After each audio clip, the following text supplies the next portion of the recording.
It seems through history, people are struggling with agreeing on what exactly art is. Lately, it has been confusing me as well as an artist. So I'm interested in delving deeper into the philosophy of what art is. Also, I want to see what you think. In the end, we will all have a better understanding of what art is. Today's video is going to be an interactive one, meaning I want to make this an interactive discussion between you, other viewers, and also me, this art channel. Therefore, all through this art discussion, I encourage you to leave your thoughts, ponderings, and ideas in the comment section. I searched up the definition of art, and here's what Google says. Art is a diverse range of human activity and resulting product that involves creative or man-made talent, expressive of technical proficiency, beauty, emotional power, or conceptual ideas. Another definition says, art is the expression or application of human creative skill and imagination, typically in a visual form such as painting or sculpture, producing works to be appreciated primarily for their beauty or emotional power. So here are the keywords I gathered from these definitions. Human-made, creativity, imagination, ideas, technicality, beauty, emotion, expression. Therefore, what people have agreed on is that art has to be creative and imaginative. It also has to express emotion for some reason, and it also has to be human-made, and the art maker must have technical proficiency. And the art must be beautiful. But now I'm confused. So if art must be beautiful, what about data art? Data art isn't meant to look pretty. It is a reflection of thought.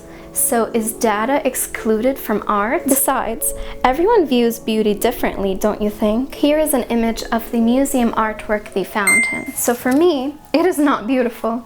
I find it repelling. I don't know if you find this fountain beautiful, but I don't. So if it's not beautiful, does this mean it is not a valid artwork? It was mentioned art needs to be human-made, technical, and must have a message. Sorry, little fishy, apparently you can't get any validation from us for those amazing geometrical patterns you draw in sand, because art needs to be human-made, apparently. Does this also mean AI-generated art may not be called art? What do you think? More recently, art is being defined as the expression of ideas and emotions through a physical medium, like painting, music, sculpture, film, writing, photography, etc.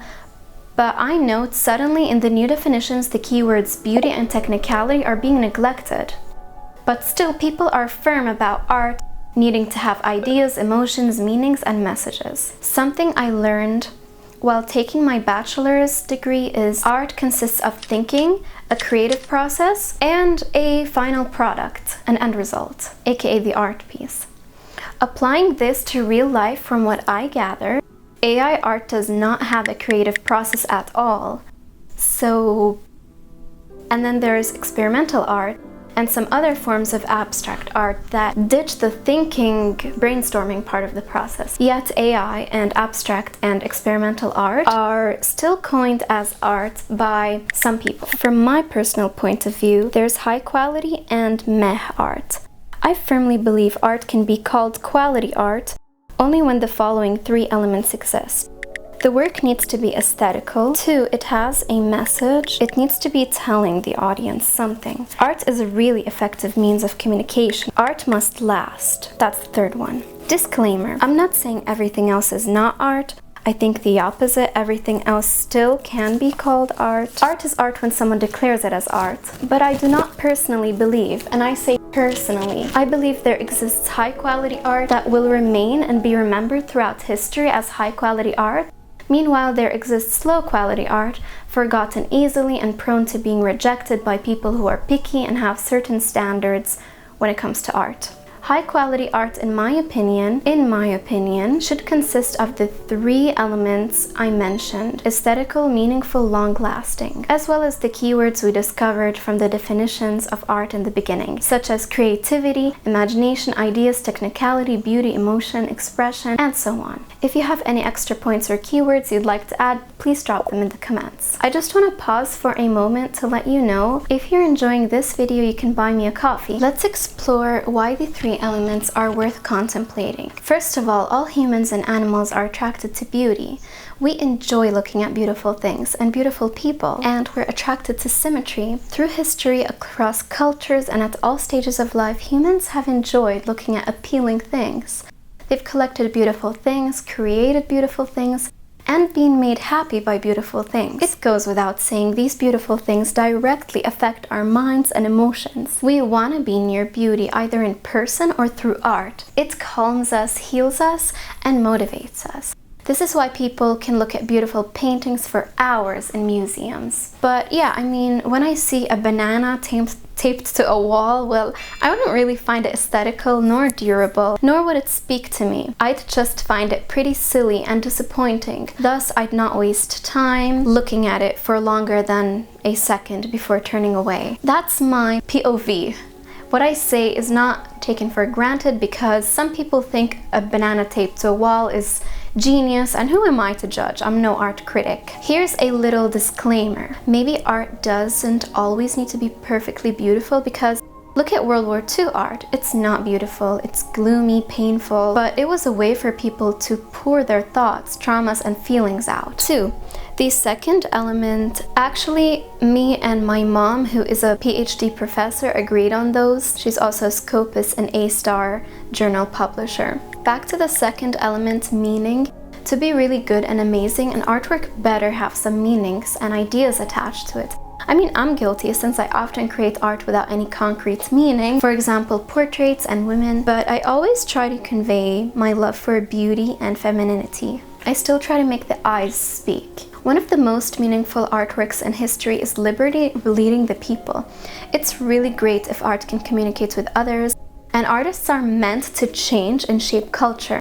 This can be done by creating meaningful art to influence people. Long ago, the church used to commission artists to create biblical art and religious art in order to keep people within their faiths and to raise humanity's morals and ethics and consciousness. About the third element, what is timeless art, and why is it better for art to be timeless? Timeless art means art that stays, has a long lifespan, and will not easily be forgotten within a day or a week. A friend of mine was arguing with someone about street art, and the street dance is art. I agree, it is art, because it is in fact a form of expression through medium. Yet, it does not have a profound meaning most of the time, and I do not mean always.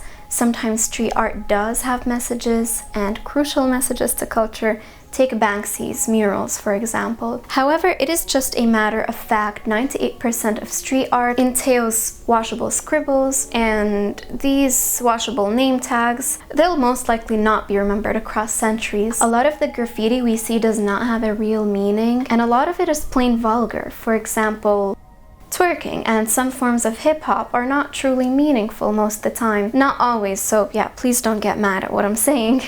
And well, if I see a girl twerking on the street, I will not remember this, say, until the last day I draw breath or anything. Most people will just look, have their lower desires stimulated, and then leave and forget it ever happened. I can prove this. There was street art in the medieval and in the Renaissance period, but does anyone talk about it today? No. What we do remember and talk about are the paintings of Leonardo da Vinci and the sculptures of Donatello and Michelangelo, beautiful, meaningful, timeless art.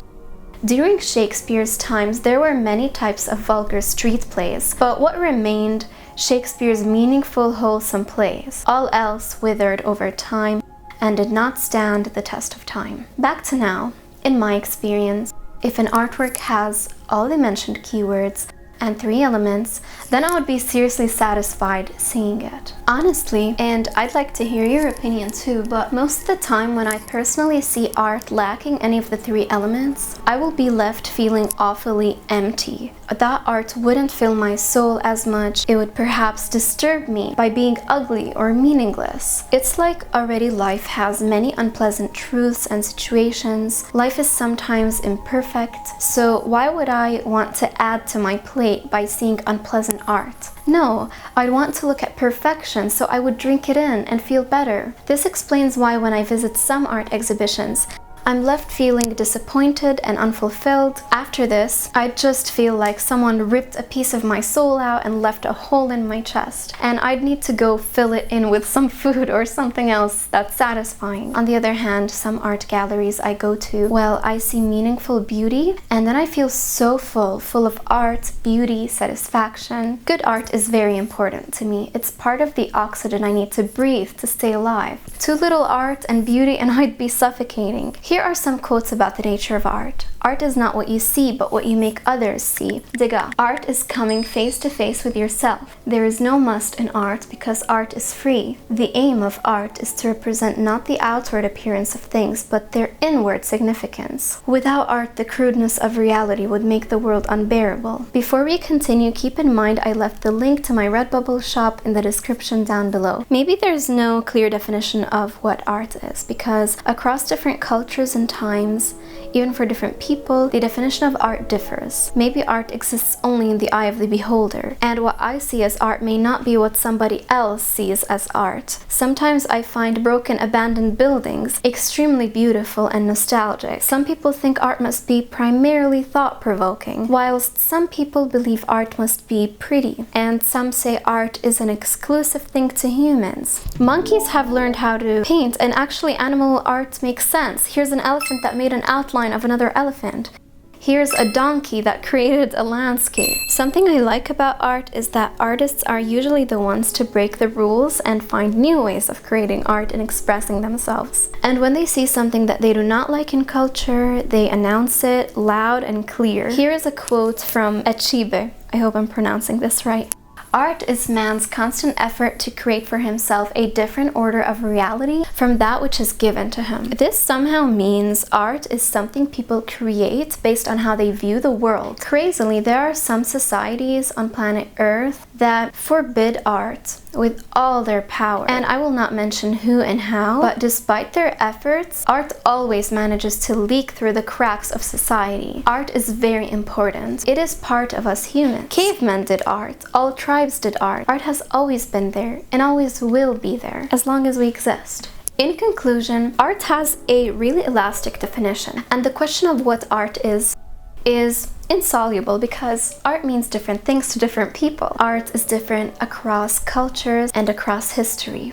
Although I think I will have to say art is a reflection of culture and a reflection of the people in the given culture itself. Art pours back into the culture, back to the people. What I mean is art is from the culture to the culture. So since I told you what I see as high quality art, it's the type of art that really fills my eye, is beautiful, holds a message, has a long lifespan. Of course, this may not be the case for everybody because art is in the eye of the beholder. Also, isn't art sometimes about breaking rules, exploring and inventing new things? It's not about being strict and saying art must be XYZ. I hope you enjoyed this discussion.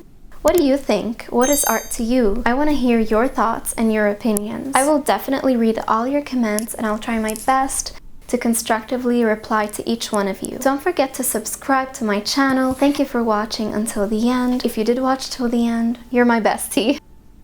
I will leave a link to my sketchbook art tour video. Watch it. You're gonna love it.